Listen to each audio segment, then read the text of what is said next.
the sound of Newbury and Thatch, and that was Jersey Bones' Deception. Now, guys, when you're not playing music, what do you like to do? Do you have any hobbies? I play way too many video games, so I'm normally on Grand Theft Auto or something like that. And I have absolutely nothing else. I am boring if I don't have music, so like I just sort of sit there and sort of. Well, yeah, that's about it, really. We've both got girlfriends. Yeah, so yeah, really helps. it keeps us in check, really. Yeah. So you don't play computer games together then? Or would you always win? I'd always win. You'd always win, but I can never afford them, so like, it's yeah, you know what I mean. If I had money, I'd be pretty dangerous on video games, I think. So maybe. So what are you playing at the moment, video game wise?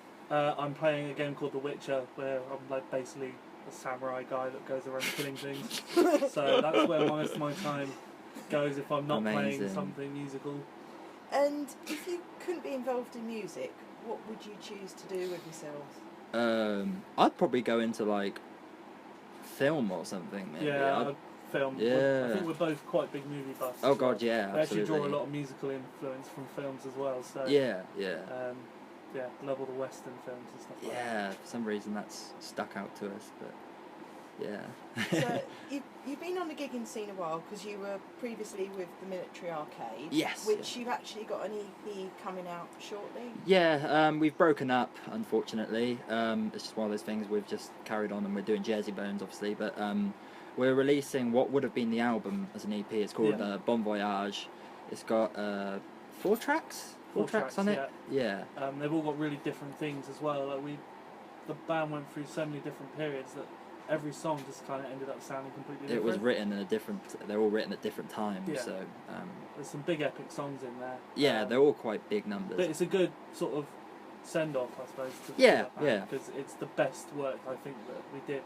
Yeah, and I think it's a nice way to finish it, to be honest. Yeah. So. And how many of you were in the Military Arcade? It turned out it started off as 3, then a drummer left, and then we got another drummer, so it's still 3, and then we added 2 other members. So it got what was it, 5? 4. 4 of us. Four Yeah. of us. At one time, so. Yeah, the most has been is 4, but there's always been lineup changes. It got a bit Spinal Tap. Yeah.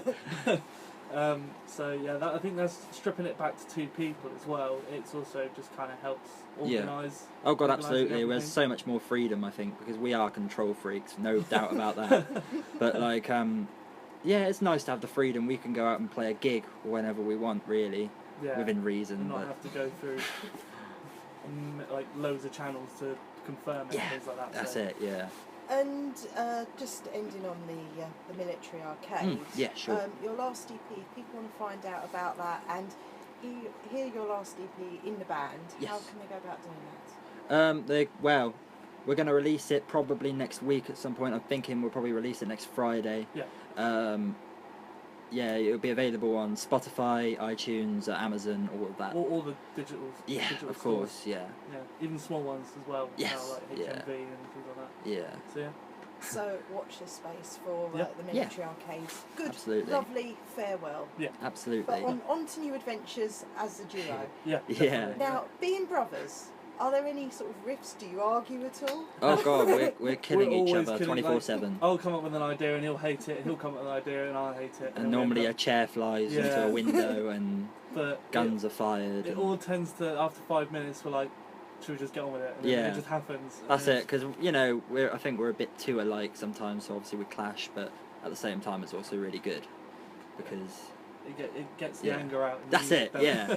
It all comes out. We just take out on each other, so it's good. So do you think very differently on music, the pair of you, or do you have very similar ideas? I think we have very similar ideas. It's kind of hard in different ways. I think though, like I think Aaron's more like in terms of writing music, he can do more like percussive sort of stuff, whereas I'm more about like melodies and that sort of thing. So that's how it works, really. I'm good at writing like choruses. And You're really good at writing lyrics. Catchy I am stuff. terrible at lyrics. Like it's just one of those things I've come to accept. So we know our boundaries. Yeah. Well, it must be nice being brothers and sharing this musical journey together. Oh, it's fantastic. Oh, definitely. Yeah, and our family are really supportive as well. Yeah, so it helps. yeah.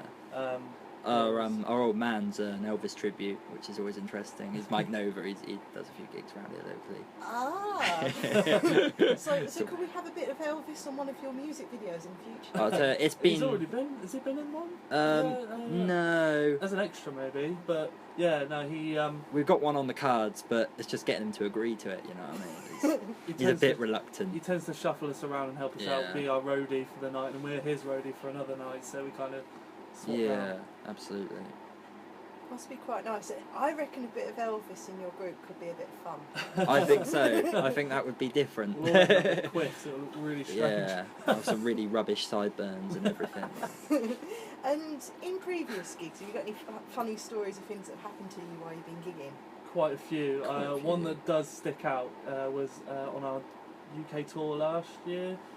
Abertillery in Wales, right? Abertillery in Wales. Was it last year? This year? This year. Wow. It was a bit manic, and Ashley decided to sort of jump around a bit too much with his guitar, and he got a bit excited. I was very ill that night, so I didn't know where I was. And I ended up doing a somersault into nothing. Ow. And I don't really remember what happened after that. Yeah, you took the guitar straight off when we finished playing and ran to the toilet. I was sick after that. I was sick after that for a long time. Yeah, our drummer was quite warm as well. Yeah. He'd like nearly fallen off his stool a few times, and I forgot It's a good a lot night. of the words. It was a really, really good night, though. Yeah, and the crowd loved it. The crowd were fantastic, yeah. But it was just one of those gigs that sticks out because it was just manic. It was just total chaos. We were talking off air as well about drums and guitars clashing. Yeah. Oh God. Yeah. Yeah. Basically, I was doing Well, I don't think it was actually me and Aaron playing this gig. I think it was just me with another project. I was watching you though. Yeah, Aaron was watching me. He was sort of having a giggle to himself. Yeah, I can't remember exactly what happened, but we're playing Newbury Snooker Club. My guitar went flying into some poor guy's drum kit. Oh, no. And I was like, oh God. And then apparently I went up to him apologising like nothing else, and Fortunately, he didn't even realise. And he was like, "Oh no, it's fine. He sold it now, and it's all gone, and everything's fine. I'm off the hook, I think." But someone's gonna punch me one day. So we need to steer a bit clear of you when you're performing. You're dangerous. There was a time when he played RY&D as a little club in Reading. God, I got attached to a chair. Yeah, a chair actually hooked onto the end of his guitar. It could only happen to me. You know what I mean? And as he was sort of swinging and playing around and being horrendous, this chair was just flying around with him, and it was just flapping around. And Aaron sort of looked at me and was like, "What are you doing?" And I'm like, "I don't know. I didn't even notice it." So. But have you managed to break anything yet? Mostly pedals, isn't it? Mostly pedals. Crack the pedals all the amount time. of times pints of beer have gone onto pedals, or Yeah. Oh, I smashed up my Les Paul once. That wasn't nice. Oh yeah, that did. But that was my fault. That was several pieces. That were left. Shattered. Couldn't play it anymore. Waste of money. We do I think we get that influence from bands like Nirvana and things like that. I know, but we shouldn't. We can't afford it. It's terrible. So maybe when you're big, rich, famous rock stars, you could do the smashing of the guitar. Yeah. Oh, I know, but then it's all fake then, isn't it? And it's like... Just get another one. Yeah. It doesn't feel so exhilarating. Not like it does anyway. You always feel it. Absolutely. We're going to hear another song from you. Occupy the Black Sheep. Can you tell us why you've chosen this song and you've chosen to do this cover? It's a song we're carrying on from my old project Occupy. It's a very depressing song actually. It's all about teen suicide, that sort of thing. It was actually put out originally as a charity. I think it was Papyrus UK, to sort of help children with mental illness, that sort of thing. And because I was going through a bit of a dodgy patch there myself, and that's why I wrote it. And that's all there is to it, really. So it raised money for charity then? Yes, yeah. Did you raise a lot? Yeah, it's a couple of thousand, isn't it? I think so, yeah. Yeah, it didn't do too badly, actually. I think all the local press helped a lot with that. So it must have been nice to be involved in such a worthwhile project with music. It's nice as well, because I hate my own voice, and it's nice to hear that can actually work. So, yeah. Giving something back. Absolutely, yeah. Absolutely. Brilliant. Well, here we go.